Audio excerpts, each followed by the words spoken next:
I'd like to move to sort of more specific Ward 2 questions. Big topic, of course, is development in Ward 2.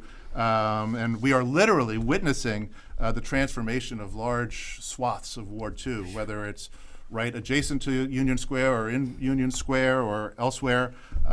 Everything from the seen and unseen infrastructure, the survival of small businesses, transportation, and the vibrancy of this key urban center are at stake. So I'm going to ask, and I know that I'm asking you to try to keep it into 60 seconds, but perhaps we can expand a little bit with some follow-up.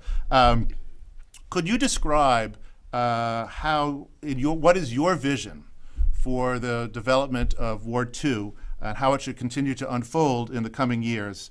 And how would you represent the ward in those discussions? And I think, Steph, you have the first opportunity this time. Oh, thank you so much. Yeah.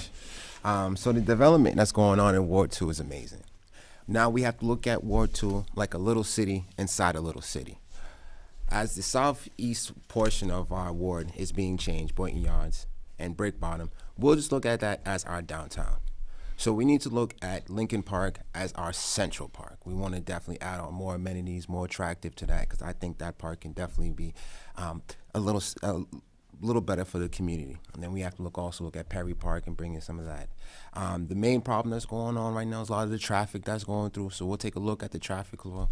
I know Director Dawson is an amazing man and would love to help change that. We're going to take care of our bike lanes, our bus lanes, and make sure that we have a little bit more parking in the community, because we definitely can address that. I think that if we properly space out a lot of the parking spots that we have right now, we can definitely make the city a much better place.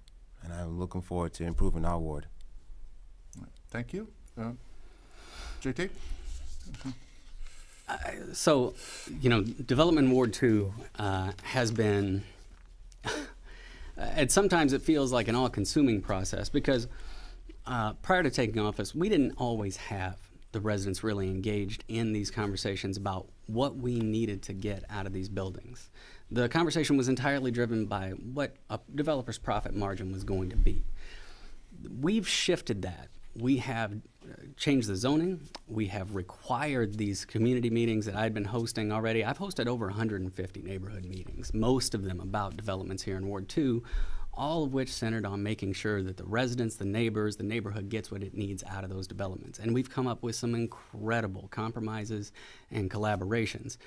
The development that's happening in Boynton Yards, in Brick Bottom, in Union Square East cannot be considered as a city within a city. We have to consider it in terms of its impact to all of our neighborhoods. This is, especially when it comes to parking, because if you build it, they will come. And these city street networks cannot handle an extra 10,000 cars. It's the wrong direction for us. So, all right, thank you.